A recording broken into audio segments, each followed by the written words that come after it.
Hello, in this video, I'm going to be showing you how to calculate percent composition. For this question, we are asked to calculate the percent composition of the atoms in the compound below. The formula you need to calculate percent composition is percent composition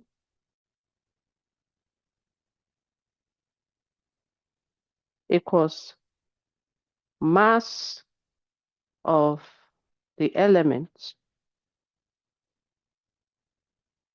over the total mass or molar mass of the compound, okay?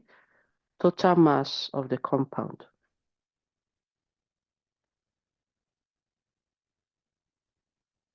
Times 100. So which means that we need to figure out what the total mass or the molar mass of this compound is, and also the individual masses of those elements. So potassium, you have just one, and potassium is 39.1 grams per mole in the periodic table. If I multiply 1 by 39.10, it gives me exactly the same. Manganese is 1 multiplied by the mass of manganese in the periodic table, which is 54.94, and it's going to give me exactly the same thing as well.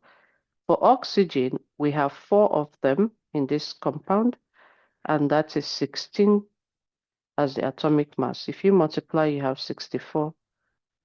So the total mass of this compound, or the molar mass, is going to be 39.1 plus 54.94 plus 64, and that gives me a 158.04 grams per mole.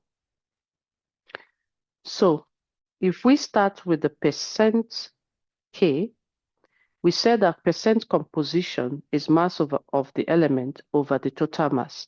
So the mass of K is 39.10. Divide that by 158.04 times 100. If we do this, that's 9.1 divided by 158.04 times 100, it gives me a 24.7%. Okay.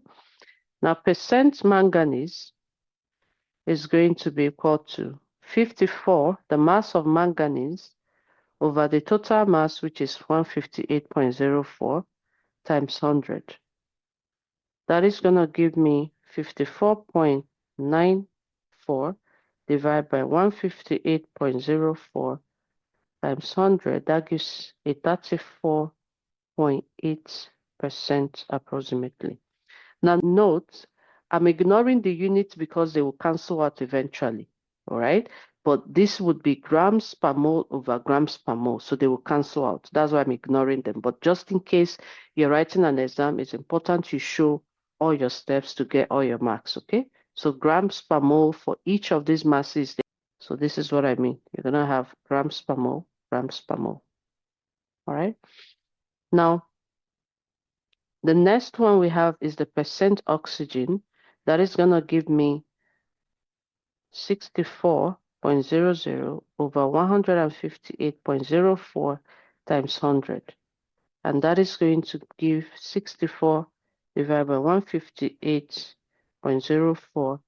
It's going to give me a 40.5%.